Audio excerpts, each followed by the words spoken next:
শুভেচ্ছা দর্শক, সকলকে আমন্ত্রণ জানাচ্ছি প্ল্যানেটারি হেলথ একাডেমির সুরক্ষায় প্রতিদিনের আজকের আয়োজনে। সারা পৃথিবীতে কোটি কোটি মানুষ আক্রান্ত হচ্ছে ডায়াবেটিস রোগে। নানান রকম উদ্যোগ নেওয়া হচ্ছে, এই রোগ প্রতিরোধের ব্যাপারেও চেষ্টা হচ্ছে অনেক, কিন্তু তারপরও আমরা দেখছি যে নানান শ্রেণী পেশার মানুষ আক্রান্ত হচ্ছে ডায়াবেটিসে। আজকে আমরা কথা বলবো ডায়াবেটিস রোগের উপসর্গ এবং এর প্রতিরোধ সম্বন্ধে। এ বিষয়ে কথা বলার জন্য দুজন বিশেষজ্ঞ আমাদের সাথে যুক্ত হচ্ছেন। আমাদের সাথে আছেন ডাক্তার নাজমা আক্তার, তিনি ডায়াবেটিস, থাইরয়েড ও হরমোন রোগ বিশেষজ্ঞ, সহযোগী অধ্যাপক, এন্ডোক্রাইনোলজি বিভাগ, মার্কস মেডিকেল কলেজ হাসপাতাল। আমাদের সাথে আছেন ডাক্তার নাজমুল কবির কোরেশি, তিনি ডায়াবেটিস, থাইরয়েড ও হরমোন রোগ বিশেষজ্ঞ, সহযোগী অধ্যাপক, এন্ডোক্রাইনোলজি বিভাগ, তিনি কনসালটেন্ট ও centre director, NHN Uttara executive centre. Doctor Nazma Akter এবং ডাক্তার নাজমুল কোরেশি, আপনাদের দুজনকে স্বাগত জানাচ্ছি আজকে আমাদের অনুষ্ঠানে। আমি শুরুতে যেটা বলছি যে ডায়াবেটিস কিন্তু দেখছি যে ক্রমাগতই এই রোগে আক্রান্ত মানুষের সংখ্যা বাড়ছে। আমরা ওই আলোচনায় যাব, কিন্তু তার আগে বোধহয় একটু জেনে নিই যে ডায়াবেটিস রোগটা আসলে কেমন, কী ধরনের অসুখ এবং এটি কিভাবে আমাদের শরীরে প্রভাব ফেলে। ধন্যবাদ। আসলে আমি যদি মোটা দাগে বলি, ডায়াবেটিস একটি হরমোনজনিত রোগ। আর একটু যদি বিস্তারিত বলতে চাই, তাহলে ডায়াবেটিস হচ্ছে আমাদের শরীরে যে গ্লুকোজ, যেটি হচ্ছে আমরা যে শর্করা জাতীয় খাবার খেয়ে থাকি তার একটি সরল উপাদান, বিভিন্ন বিপাকীয় প্রক্রিয়ার মাধ্যমে এটি গ্লুকোজে রূপান্তরিত হয়, যেটি আমাদের শক্তির প্রধান উৎস, আমাদের শরীরের মানব শরীরের শক্তির প্রধান উৎস। এই বিপাকীয় প্রক্রিয়ায় একটি জরুরি হরমোন কাজ করে, যার নাম হচ্ছে ইনসুলিন।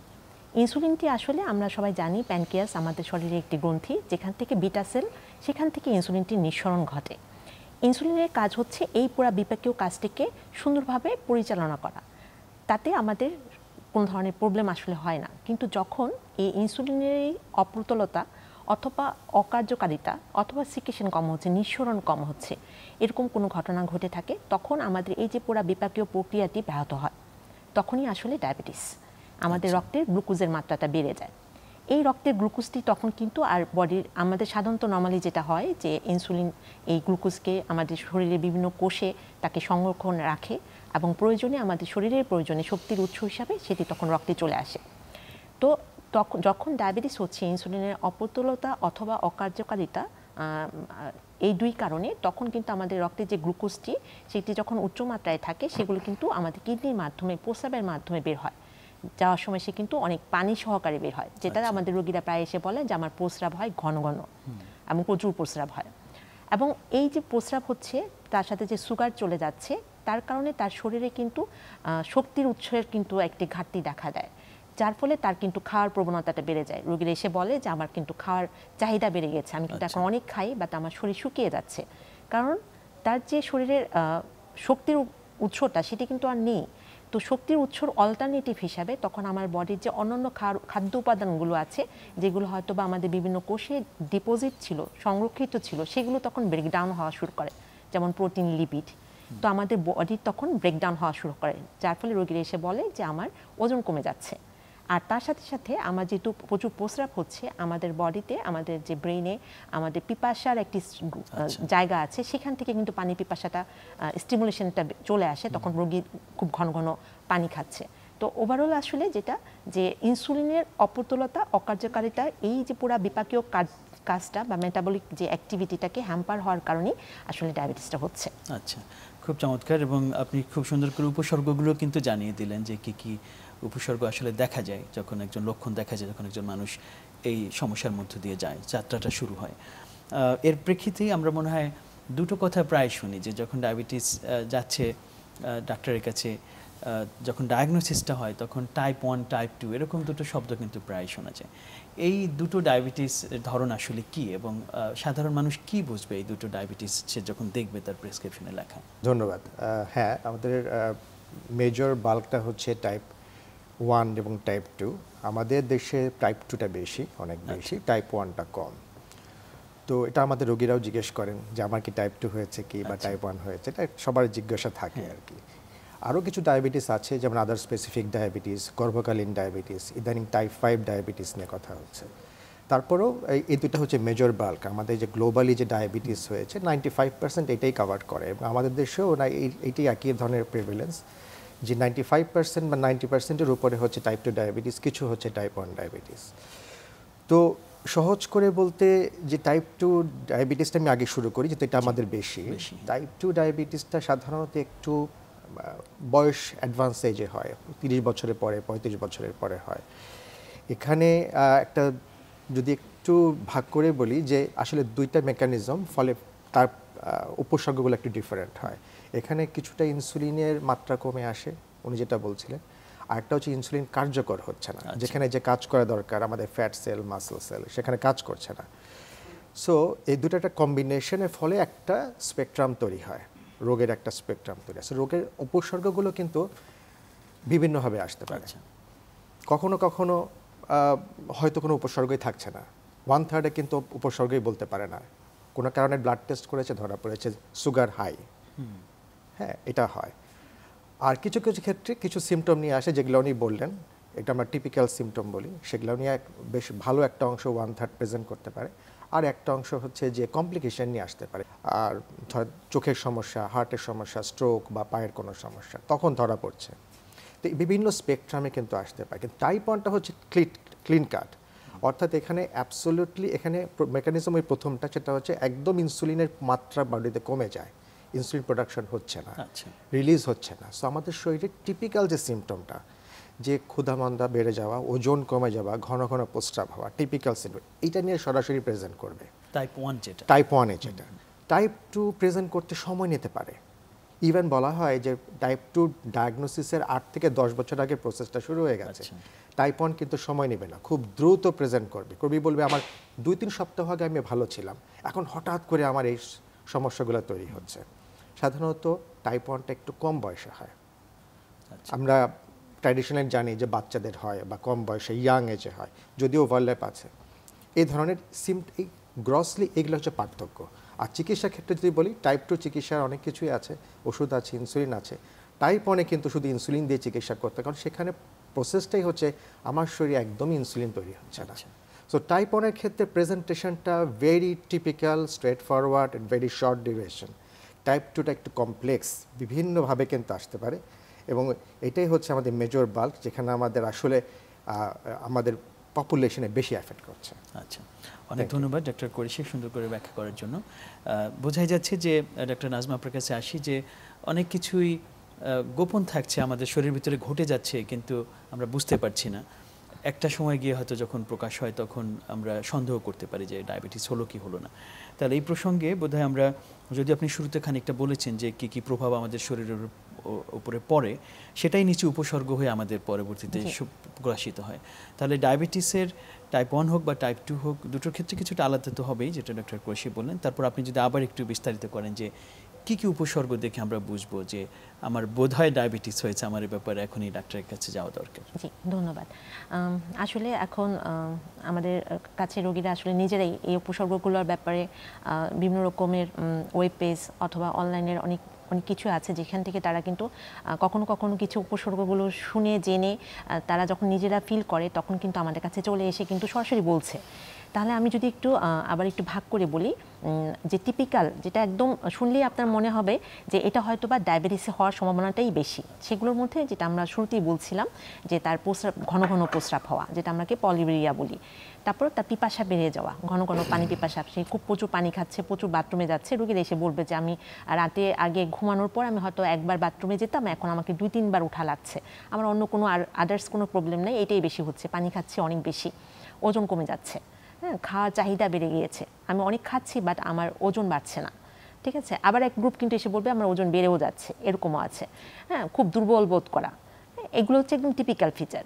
তো যেটা ডক্টর কোরেশি উনি বলছিলেন যে আসলে টাইপ 2 রোগীদের ক্ষেত্রে কোনো রোগী হয়তো বা এই ধরনের কিছু সিমটম ফিল না করতে পারেন, তারা অন্যরকম কিছু অ্যাটিপিক্যাল, যেগুলো হয়তো শুনলে আপনার সরাসরি হয়তো মনে হবে না তাদের ডায়াবেটিস, বা ডায়াবেটিস হওয়ার প্রবণতাটা মাথায় রেখে আমাদেরকে কিন্তু কাজ করতে হয়, তাকে ইনভেস্টিগেট করতে হয়। যেমন একজন মা যদি এসে বলে তার অনেকবারই তার বাচ্চা প্রসবকালীন জটিলতা অথবা তার ফিটাল লস, তার হয়তো বা অ্যাবর্শন হয়ে গেছে, এরকম হিস্ট্রি যদি থেকে থাকে, হ্যাঁ, কারোর ওজন বেড়ে যাচ্ছে, কারোর কোনো কারণ ছাড়াই দুর্বল বোধ করা, ক্লান্তি বোধ করা, অবসাদগ্রস্ততা, হ্যাঁ, তারপর হচ্ছে ওজন বেড়ে যাওয়া, যেটা নিয়ে আমরা সবসময় বলে থাকি যে ওজনাধিক্য বা স্থূলতা, হ্যাঁ, তারপর হচ্ছে তার যদি কোনো জটিলতা থাকে, অনেক সময় রোগীরা জটিলতাগুলো যখন নিয়ে আসে তখন কিন্তু আমরা তাকে দেখা যায় পরীক্ষা করে তার ডায়াবেটিস, যেমন হচ্ছে ডায়াবেটিসের যে লং টার্ম কমপ্লিকেশনগুলো, চোখে রেটিনোপ্যাথি, নেফ্রোপ্যাথি, অথবা কোনো cardiac issue, ischaemic heart disease, stroke, peripheral vascular disease, হাত পা ঝিনঝিন অনেকে বলে যে স্নায়বিক দুর্বলতা, যে হাতে পায়ে বল পাচ্ছি না, তো এই সিমটমগুলো যখন নিয়ে আসে তখন আমরা অবশ্যই আমাদের এই রোগীদেরকে কিন্তু পরামর্শ দিয়ে থাকি সুগারটা চেক করার জন্য। আচ্ছা, ধন্যবাদ ডাক্তার নাজমা। আমরা এর পরের যদি একটু প্রসঙ্গটা আসি, যে আমরা তো অনেক রকমের উদ্যোগ নিচ্ছি এবং এত রকম প্রোগ্রাম হচ্ছে, আপনারাও বিভিন্ন ফোরামে বলছেন ডায়াবেটিস নিয়ে কথা হচ্ছে, কিন্তু আমরা দেখছি যে আবার গত কয়েক বছরের যদি আমরা ডেটা দেখি, হয়তো এক দশকের ডেটা দেখলে দেখবো যে এটা কিন্তু ঊর্ধ্বমুখী। বাংলাদেশে, পৃথিবীর অনেক দেশেই ঊর্ধ্বমুখী। বাংলাদেশে বিশেষ করে এই রোগটা কেন বাড়ছে এবং আমরা এত প্রচেষ্টা সত্ত্বেও এটাকে কেন খানিকটা নিয়ন্ত্রণে আনতে পারছি না? ডক্টর কোরেশি, আপনি যদি একটু দেন। সেটা হচ্ছে আমরা রিস্ক ফ্যাক্টরটা প্রিভেন্ট করতে পারছি না। আচ্ছা, ডায়াবেটিসের আমি টাইপ 2 বলি মোস্টলি, কিছুটা টাইপ 1, প্রেগনেন্সি ডায়াবেটিস, এইখানে যে রিস্ক ফ্যাক্টর থেকে শুরু হয় বিষয়টা। আমাদের কিছু জেনেটিক ব্যাকগ্রাউন্ড থাকে, ফ্যামিলি ব্যাকগ্রাউন্ড থাকে, কিছু এথনিসিটি আছে, যেমন এশিয়ানদের মধ্যে ডায়াবেটিসটা বেশি হচ্ছে। আপনি যেটা বলছেন ঊর্ধ্বমুখী আসলে এশিয়ান এবং মেডিটেরিয়ান এবং আফ্রিকান অঞ্চলে, কিন্তু ইউরোপ, নর্থ আমেরিকা কিন্তু ওরা কিন্তু ডায়াবেটিসটা প্রিভ্যালেন্স কমিয়ে আনছে। ওদের কিন্তু এখন ডাউন ট্রেন্ড, এবং 2045 সালের মধ্যে 75% ডায়াবেটিস বাল্ক কিন্তু আমরা ক্যারি করব। আচ্ছা, Asian, Mediterranean and African people. So আমরা রিস্ক ফ্যাক্টর প্রিভেন্ট করতে পারছি না। ওবিসিটি বাড়ছে, ওভারওয়েট বাড়ছে, আমাদের ফিজিক্যাল অ্যাক্টিভিটি সুযোগগুলো কমে আসছে, আমাদের খেলাধুলার সুযোগ কমে আসছে, সেই স্কুল থেকে শুরু করে কলেজ, ইউনিভার্সিটি, বা আমাদের এই যে আমাদের জিমে যাব বা একটা মাঠে হাঁটবো, সুযোগগুলো কমে আসছে। আমাদের মধ্যে প্রেগনেন্সি ডায়াবেটিস বেড়ে যাচ্ছে, ম্যালনিউট্রিশন আমরা এখনও বাচ্চাদের মধ্যে প্রিভেন্ট করতে পারি নাই, গর্ভকালীন ম্যালনিউট্রিশন আমরা প্রিভেন্ট করতে এখনও পারি নাই।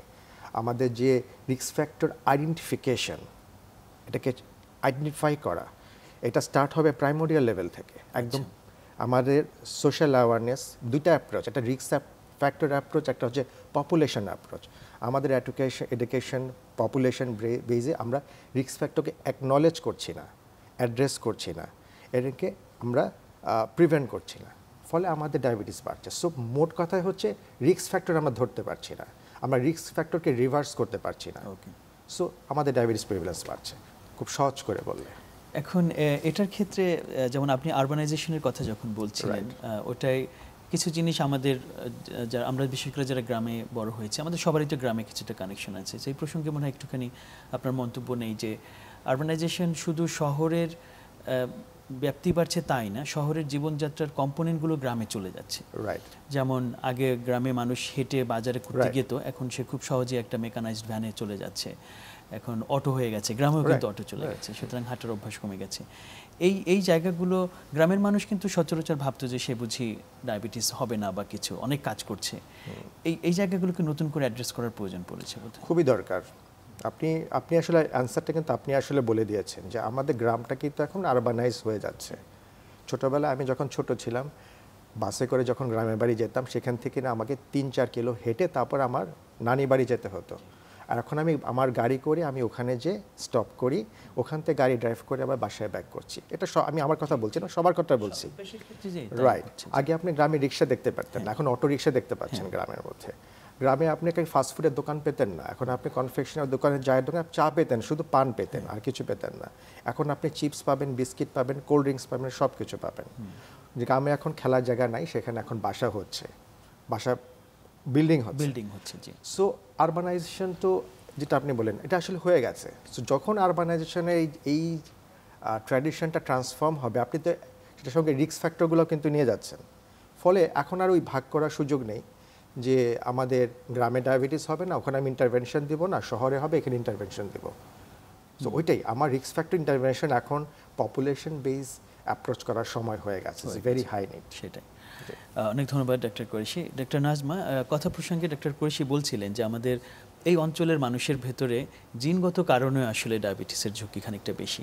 বিষয়টা আরেকটু মনে হয় পরিষ্কার হতে পারে যে আসলে জিনগত ঝুঁকি কী এবং এটি কীভাবে মানুষকে ডায়াবেটিসের প্রতি বেশি ঝুঁকিতে ফেলছে। ধন্যবাদ। যদি খুব সহজ করে বলি, টাইপ 2 ডায়াবেটিসের সাথে আমাদের যে জেনেটিক প্রিডিসপোজিশন বা তার সাথে যে ঝুঁকির কথাটা আপনি বললেন, তা অবশ্যই অনেক স্টাডিতে এবং এটি অবশ্যই অ্যাপ্রুভড হয়েছে যে আছে। যেমন আমাদের পারিবারিক ইতিহাস, জেনেটিক্যালি অনেকেরই পারিবারিক ইতিহাস থাকে। টাইপ 2 ডায়াবেটিসের ক্ষেত্রে 25 থেকে 50 ভাগ মানুষের যদি আমরা তাদের ফ্যামিলি হিস্ট্রি নিয়ে থাকি, তো সেখানে দেখা যাবে যে তার পরিবারের কাছাকাছি নিকটাত্মীয়দের মধ্যে অনেকেরই কিন্তু ডায়াবেটিস আছে। সেটা হতে পারে তার বাবার দিককার চাচা, ফুপু, অথবা মায়ের দিককার মামা, খালা। বাবা মার হয়তো নেই, হয়তোবা মামার আছে, অথবা ফুপুর আছে। এটার কিন্তু একটা কানেকশন আছে। এছাড়া আমরা যেটা বলি যে আইডেন্টিক্যাল টুইন, একই রকম দেখতে যমজ, তাদের একজনের ডায়াবেটিস হলে পরবর্তীতে কিন্তু আরেকজনের ভবিষ্যতে ডায়াবেটিস হওয়ার প্রবণতা কিন্তু 80 to 90%। আর আরেকটা যেটা হচ্ছে যে জেনেটিক্যালি যেসব বাচ্চারা ম্যালনিউট্রিশন নিয়ে, যেটা কৌশিক ভাই বলছিলেন যে নিয়ে জন্মগ্রহণ করে, তাদের ক্ষেত্রে কিন্তু বিটা সেল বা প্যানক্রিয়াসের ডেভেলপমেন্টে যখন প্রবলেম হয়, তারা পরবর্তীতে যখন তারা আবার ওয়েট গেইন করে, তাদের ক্ষেত্রে কিন্তু ডায়াবেটিস হওয়ার ঝুঁকি বা প্রবণতা কিন্তু অনেক বেশি। আর টাইপ 1-এর সাথে যেটা সংযুক্তি বেশি, সেটা হচ্ছে অটো ইমিউনিটি, যেটা আমাদের বডির ভিতরে একটি অ্যান্টিবডি প্রোডাকশন করে এবং ইমিউন সিস্টেমটাকে দুর্বল করে সে আমাদের বিটা সেলটাকে ধ্বংস করে ফেলছে, যেখান থেকে আমাদের প্রয়োজনীয় যে ইনসুলিন সেটা আসছে। তো সেখান থেকে কিন্তু টাইপ 1, তার সাথে হয়তো কিছু এনভায়রনমেন্টাল ফ্যাক্টর, কিছু ভাইরাস, আমরা মামস, কক্সাকি ভাইরাস, এই ধরনের ভাইরাসের নাম জানি, কিছু কেমিক্যাল টক্সিনের রিলেশন আছে। তো অবশ্যই কিছু তো হিস্ট্রি অবশ্যই আছে, সম্পর্ক আছে। সেটা কারণেই বোধহয় যখন একজন আসছে রোগী, তখন আপনারা আসলে জিজ্ঞেস করেন যে পরিবার আর কে কে আছে। রোগীদের হয়তো বা আমাদের সবার অনেকেরই জিজ্ঞাসা, কেন ডাক্তার আমার পরিবারের খোঁজ খবর নিচ্ছেন, সেটা আসলে এই কারণ। ধন্যবাদ ডাক্তার নাজমা। এবার আমি আসি ডাক্তার কুরেশি আপনার কাছে, যে আমরা তো এখন, আপনি খুব গুরুত্ব দিয়েছেন একটা জায়গায় যে আমাদেরকে ঝুঁকিগুলোর জায়গায় ইন্টারভেন করতে হবে। তার মানে আমাদেরকে ডায়াবেটিসের যদি আমরা প্রতিরোধের কথা বিবেচনা করি, তাহলে আমাদেরকে ওই রিস্ক ফ্যাক্টর ধরে সেখানে আমাদের ইন্টারভেনশন করা। সেখানে প্রায়শই বলা হয় যে আমাদের জীবনযাপনে পরিবর্তন করা দরকার, আমাদের খাদ্যাভ্যাসে পরিবর্তন করা দরকার। এই বিষয়গুলো খানিকটা বলবেন যে কিভাবে জীবনযাপনের ধরন পরিবর্তন করে ডায়াবেটিসের ঝুঁকি আমরা কমাতে পারি। আমি একটু আগে থেকে শুরু করি। প্রিভেনশন মানে প্রতিরোধ আমরা 4 ভাগে ভাগ করি। একটা হচ্ছে প্রাইমোডিয়াল, একদম প্রাথমিকেরও আগে, একটা হচ্ছে প্রাইমারি, একটা সেকেন্ডারি এবং টার্সিয়ারি। প্রত্যেকটা ক্ষেত্রেই এই জীবন ধারণ, তার যে দৈনন্দিন যে জীবনযাপনের প্রণালীর যে ধারা, তার খাদ্যাভ্যাস, এই দুটো হচ্ছে মেইন কম্পোনেন্ট। আচ্ছা, এই দুটোকে কিন্তু প্রাধান্য দিতে হবে। সো এমন না যে শুধুমাত্র প্রিভেন্ট করার জন্য আমি করব, তারপর ডায়াবেটিস হয়ে গেলে, কমপ্লিকেশন হয়ে গেলে করব না। সো এটা সব সময় আমাদের আজকে যে ব্যাকগ্রাউন্ডে যে ছবিগুলো আছে, সেই ছবিগুলোর মধ্যে কিন্তু কথাগুলো, এই ছবিগুলোর মধ্যে কিন্তু দেওয়া আছে। দেখবেন যেখানে সাইকেলের ছবি আছে, ব্যায়াম করছে, খাবারের ছবি দেওয়া আছে। হ্যাঁ, এই দুইটাই কিন্তু মেইন কম্পোনেন্ট। আচ্ছা, সো আমি রিস্ক ফ্যাক্টর তো আমি আলোচনা করে ফেলেছি, বয়সের সাথে ফ্যামিলি হিস্ট্রি, এথনিসিটি, ওবেসিটি। এর মধ্যে সবচেয়ে বেশি আমি গুরুত্ব দেবো হচ্ছে ওভারওয়েট এবং ওবেসিটি। আমাদের স্থূলতা কিন্তু বেড়ে যাচ্ছে। এই স্থূলতা থেকে কিন্তু অনেকগুলো রোগ তৈরি হচ্ছে, তার মধ্যে ডায়াবেটিসের কিন্তু একটা ইম্পর্টেন্ট। এখান থেকে কিন্তু অন্যান্য জিনিসের কমপ্লিকেশন তৈরি হচ্ছে। এই জায়গাটা দেখা গেছে যে স্টাডি যেটা বলছে, অলরেডি অনেক বড় বড় স্টাডি হয়েছে, সেখানে দেখা যাচ্ছে এই দুইটা কম্পোনেন্ট যদি আমি ইন্টারভেন করতে পারি, তাহলে 58% পর্যন্ত ডায়াবেটিস প্রিভেন্ট করা যায়। আচ্ছা, এবং সেটাকে সাস্টেন করলে 30 বছর পর্যন্ত দেখা যায় যে 58% 40%-এ নামছে। মানে তারা কিন্তু সাস্টেন করতে পারছে, 30 বছর তারা ডায়াবেটিস প্রিভেন্ট করতে পারছে। খাদ্যাভ্যাসের ক্ষেত্রে সেম। তো মেইনলি আমরা যেটা বলি যে সপ্তাহে 150 মিনিট কেউ যদি মডারেট ইন্টেন্সিটি এক্সারসাইজ করে, যেমন একটু জোরে হাঁটা, সুইমিং হতে পারে, সাইক্লিং হতে পারে, 150 মিনিট একসাথে না, ভাগে ভাগে, একদিন পরপর হয়তো করলো, 30-40 মিনিট করে করলো, দিনে 2 ভাগে ভাগ করেও করতে পারে, যার যার সুবিধা মতো। নির্দিষ্ট কোনো সময় নেই, খাওয়ার আগেও করতে পারে, পরেও করতে পারে। এইভাবে যদি 150 মিনিট করে সে যদি মেনটেন করতে পারে এবং মোর দ্যান 6 মান্থস সে কন্টিনিউ করতে পারে, দেখা যায় তার একটা সিগনিফিকেন্ট কিন্তু চেঞ্জ চলে আসছে। আচ্ছা, ওয়েট রিডাকশন, যদি সে আন্ডার নিউট্রিশন না হয়, সেখান থেকে 7% ওজন যদি কমিয়ে ফেলতে পারে ক্যালোরি রেস্ট্রিকশনের মাধ্যমে, 500 কিলো ক্যালোরি রেস্ট্রিকশন করে দিল পার ডে খাবারের থেকে, 6 মাস যদি কন্টিনিউ করতে পারে, দেখা যাচ্ছে ডায়াবেটিস কিন্তু হচ্ছে না, রিস্ক ফ্যাক্টর কিন্তু রিভার্স হচ্ছে। আচ্ছা। আমি দুইটা কম্পোনেন্ট কিন্তু ভাগ করে বলছি, আমি রিস্ক ফ্যাক্টর রিভার্স করতে চাচ্ছি, আবার ডায়াবেটিস যেন না হয়, রিস্ক ফ্যাক্টর প্রোগ্রেস না করে, সেইভাবে কিন্তু কথাটা বলছি। সো দুইটা জিনিস, একটা হচ্ছে ফিজিক্যাল অ্যাক্টিভিটি এবং তার খাবারের ক্ষেত্রে তার ক্যালোরি রেস্ট্রিকশন, তার আইডিয়াল বডি ওয়েটটা অ্যাচিভ করা। আর খাবারের ক্ষেত্রে আমরা যেটা বলি যেমন মেডিটেরিয়ান ডায়েট, মানে fish based, plant based, beans based, nuts based খাবারগুলো, মানে ভেজিটেরিয়ান ডায়েটগুলো যে আমরা বেশি প্রমোট করি, তারাও কিন্তু শুধুমাত্র ডায়েট অ্যাডপ্ট করে কিন্তু 40% ক্ষেত্রে কিন্তু ডায়াবেটিস প্রিভেন্ট করা যায়। সো মেইন হচ্ছে আমরা ওজন কমাবো, আমাদের যারা আমাদের ওভারওয়েট হব না, আমাদের ওবেসিটি আমরা রিডিউস করবো, আমাদের ফিজিক্যাল অ্যাক্টিভিটি এবং আমাদের একটা হেলদি ডায়েট, এটা যদি আমরা অ্যাচিভ করতে পারি, আমরা ডায়াবেটিসের রিস্ক ফ্যাক্টরও প্রিভেন্ট করতে পারবো, রিস্ক ফ্যাক্টর থাকলে সেটাকেও রিভার্স করতে পারবো, ডায়াবেটিস হওয়া প্রোগ্রেশনটাকে প্রিভেন্ট করতে পারবো। আর যাদের ডায়াবেটিস হয়ে গেছে, কমপ্লিকেশন হয়েছে, তারাও বেনিফিটটা পেতে থাকবে। ভালো করে বলেছেন, কিন্তু যে কাজগুলোর কথা বলেন খুব কঠিন কোনো কাজ কিন্তু না। খুব কঠিন 150 মিনিট হাঁটাই যায়, খাবারের ক্ষেত্রে একটু সতর্ক থাকলে আমরা একটু মাইল্ড করতেই পারি, তারপরও কোথায় যেন একটা বাধা থেকেই যায়। এটা কি ব্যক্তিগতভাবেই আমরা অ্যাড্রেস করছি না? আমরা অ্যাড্রেস করছি না। আমি যে আপনি বললাম ডেটাগুলা, এটা হচ্ছে ওয়ার্ল্ডের খুব ফেমাস স্টাডি, ডিপিএপি স্টাডি আমেরিকাতে হয়েছে, ফিনিশ স্টাডি হয়েছে, চায়নাতে হয়েছে, যেটা আমি এই রেফারেন্সগুলো দিলাম। তো ওরা স্ট্রাকচার্ড ওয়েতে এই জিনিসগুলো ইমপ্লিমেন্ট করেছে গ্রুপ অফ পিপলের ওপরে, তারপর সেটাকে যেটা আমাদের করতে হবে ট্রান্সলেট করেছে পপুলেশনে, শুরু করেছে স্কুল কারিকুলাম থেকে। স্কুলের বাচ্চারা যখন পড়বে, হেলথ এডুকেশন তাদেরকে শিখিয়ে দিতে হবে, তাদেরকে এটার মধ্যে আনতে হবে। তাহলে যখন একটা স্কুল হবে, আমাকে স্কুলের ফ্যাসিলিটি বাড়াতে হবে, প্যারেন্টসদেরকে ইনভলভ করতে হবে। সামাজিক যে আমাদের আগে একটা ক্লাবের সিস্টেম ছিল, ছোটোবেলায় আমরা ক্লাব করতাম, খেলতাম, ব্যাডমিন্টন ক্লাব ছিল, খেলাধুলা ছিল, সেটা এখন আর নাই। সো আমাদের এই জিনিসগুলো প্রাইমোরিয়াল লেভেল থেকে শুরু করবে, আমাদের সোশ্যাল ইনভলভমেন্ট লাগবে, ফ্যামিলি ইনভলভমেন্ট লাগবে, গভর্নমেন্ট পলিসি মেকারদের ইনভলভমেন্ট লাগবে। আমাদেরকে অ্যাড্রেস করতে হবে, কোথায় দিতে হবে। আপনি যদি আমাকে একটু সময় দেন, আমি একটা এক্সাম্পল দিচ্ছি। আমাদের বাংলাদেশ ডায়াবেটিক সমিতির একটা প্রোগ্রাম করেছে ধর্মীয় নেতাদেরকে ইনভলভ করে ডায়াবেটিস প্রিভেনশন করা। আমরা মসজিদে কিছু মসজিদ সিলেক্ট করে সেখানে এই এডুকেশনগুলো দেওয়া হচ্ছে। স্টাডিটা অলরেডি আমাদের তৈরি হয়ে গেছে, আমরা পাবলিশ করতে যাচ্ছি।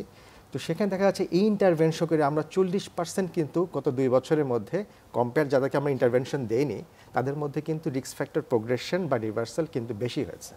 সো এটা আমরা কিন্তু সেই লেভেলে একদম ধর্মীয় যারা মসজিদ ভিত্তিক কিন্তু আমরা কাজ করতে পারি। সো আমাদের কাজ করার লেভেল বাড়াতে হবে, এখানে আমাদের একটু গ্যাপ আছে, আমাদেরকে এটা জেনারেলাইজ করতে হবে। জি, ধন্যবাদ ডক্টর কুরেশি। তাহলে ডক্টর নাজমা, বোঝাই যাচ্ছে যে এখানে আমাদের ব্যক্তিগত সচেতনতা এবং উদ্যোগ কিন্তু বিশাল একটা ভূমিকা রাখছে।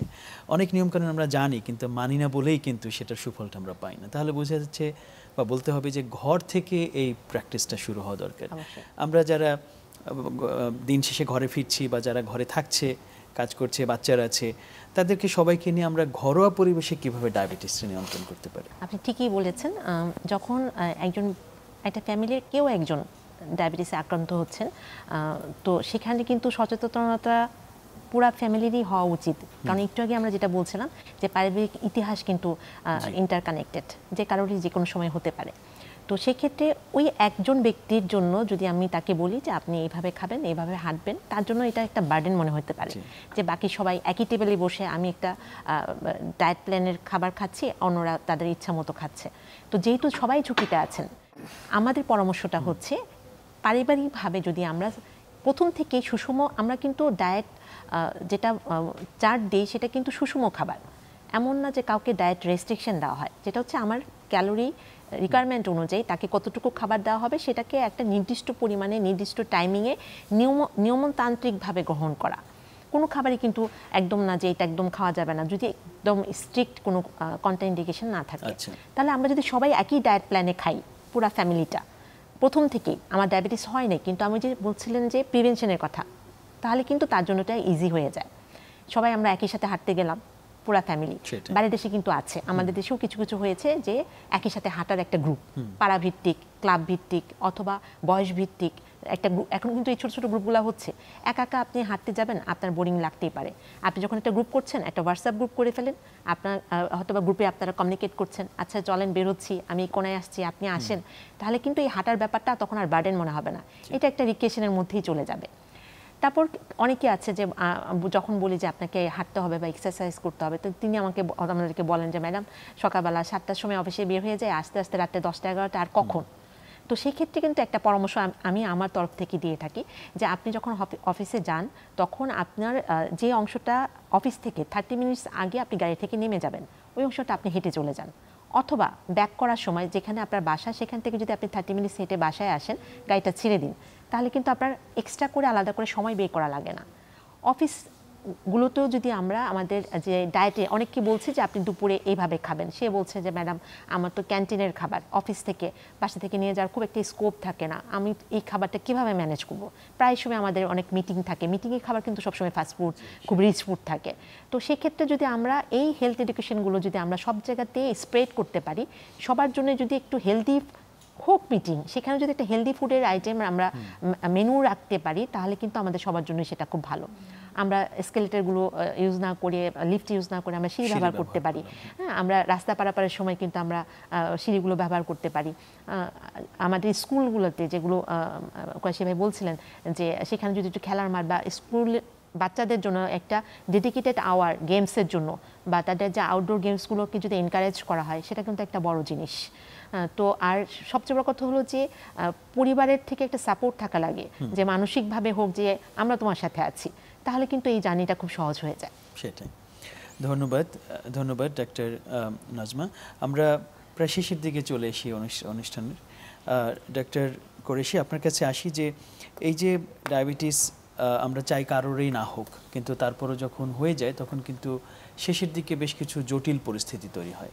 আমার মনে হয় ওটা দিয়ে হয়তো একটু আমরা শেষ করতে পারি অল্প করে, যে ওই জটিল পরিস্থিতিটা আসলে কি হয় এবং সেটাকে আমরা কিভাবে ওখান থেকে নিস্তার পেতে পারি। এটাই হচ্ছে মূল বিষয়। কারণ ডায়াবেটিস হাইপারগ্লাইসেমিয়া হয়েছে তো কি হয়েছে হচ্ছে আমার সামনে কমপ্লিকেশন আসবে। আমি চিকিৎসা করছি কেন? কমপ্লিকেশন না হওয়ার জন্য। আমরা সেটা চাই না, হলেও সেটা বার্ডেন হয়ে যাচ্ছে। ডায়াবেটিস টোটাল কস্টের 60 to 90% কিন্তু complication burden. Hyperglycaemia is not a burden, কিন্তু ওখান থেকে যে কমপ্লিকেশনগুলো হচ্ছে আমার লাইফে 60 to 80%, 90% কিন্তু বাজেট ওখানে চলে যাচ্ছে, ন্যাশনাল বাজেটে চলে যাচ্ছে, হেলথ বাজেটে চলে যাচ্ছে। সো আমরা কমপ্লিকেশনটাকে, আমাদের কমপ্লিকেশন আমরা ডায়াবেটিস সব কিছু এফেক্ট করতে পারে, চুল থেকে শুরু করে পায়ের নখ সব কিছুই এফেক্ট করতে পারে। আমরা হয়তো ভাস্কুলার ভাগ করে বলি, কিন্তু সব কিছুই আছে, যেমন রেটিনোপ্যাথি, নেফ্রোপ্যাথি, চোখের সমস্যা, কিডনির সমস্যা, হার্টের সমস্যা, স্ট্রোক হতে পারে, পায়ের সমস্যা, স্কিনে, জয়েন্টে, ফার্টিলিটি ইস্যু, সব কিছুই। আমাদের ফ্যাটি লিভার নতুন আসছে, হাইপারউরেসিমিয়া হচ্ছে, এখান থেকে পরবর্তীতে সঙ্গে সঙ্গে হাইপারটেনশন যোগ হচ্ছে, কোলেস্টেরলের প্রবলেম যোগ হচ্ছে। তো এই কমপ্লিকেশনগুলো আমাদেরকে, যেটা হচ্ছে স্ক্রিনিং, প্রথম কথা হচ্ছে আমাদেরকে আর্লি স্ক্রিনিং করতে হবে। ডায়াবেটিস হবে এই ধারণা রাখতে হবে, এবং ডায়াবেটিস হলে যে আমার কমপ্লিকেশনগুলো হতে হবে সেটা প্রথমে আইডেন্টিফাই করতে হবে। আমরা যেটা বলি টাইপ 2 ডায়াবেটিস হলে, যেদিন আমার টাইপ 2 ডায়াবেটিস ধরা পড়লো সেই দিনই একটা কম্প্রিহেন্সিভ চেক আপ করে ফেলতে হবে, বা সেই সময় করে ফেলতে হবে। ফলে আমি, কারণ টাইপ 2 ডায়াবেটিসে ধরে নেওয়া হয় যখন আমার আজকে ধরা পড়লো, তার 5 বছর আগের থেকে কমপ্লিকেশনগুলো কিন্তু আসলে শুরু হয়ে গেছে। ইনসেপশনটা কিন্তু আগে, এক্সপ্রেশনটা পরে। সো তখন আমাকে কম্প্রিহেন্সিভলি সব চেক আপ করে ফেলতে, শুধু সুগার চেক করে ফেললাম এটা কিন্তু হলো না, সঙ্গে সঙ্গে আমাকে কম্প্রিহেন্সিভ চেক আপে শরীরের অন্যান্য সকল অঙ্গ চেক আপ করে ফেলতে হবে, নট শুধু সুগার, সেটা কিন্তু না। এবং সেটাকে আমাকে যদি ধরা পড়ে সেই প্রোটোকল অনুযায়ী ইন্টারভেন করতে হবে, ধরা না পড়লেও প্রতি 1 বছরে প্রতিবার আমাকে চেক আপ করতে হবে। So screening and identification is the most important thing. সেটাই আমি এখানে প্রিভেন্টও করতে পারবো, আর্লি ট্রিটমেন্ট দিতে পারবো। অনেক অনেক ধন্যবাদ ডাক্তার কোরেশি, ডাক্তার নাজমা, এত সুন্দর করে অনেক সহজ ভাষায় বিষয়গুলো বুঝিয়েছেন। দুজনের কাছে কৃতজ্ঞতা জানাচ্ছি। ধন্যবাদ। দর্শক, শেষ করছি সুরক্ষায় প্রতিদিনের আজকের আয়োজন। ডায়াবেটিস নিয়ে কথা বলছিলাম। কথা প্রসঙ্গে আমাদের আজকে দুজন বিশেষজ্ঞ যে বিষয়গুলো বলেছেন, প্রতিরোধের যেই প্রসঙ্গগুলো টেনেছেন, সেটা কিন্তু খুব কঠিন কাজ না। আমরা যদি একটু সচেতন হই, একটু আন্তরিক হই, তাহলে কিন্তু নিজেদেরকে ডায়াবেটিসের সকল রকম জটিলতা থেকে বাঁচিয়ে রাখতে পারি। আশা করি সেই দিকে সকলে মনোনিবেশ করবেন, সেই আশাবাদ রেখে আজকের মতো শেষ করছি।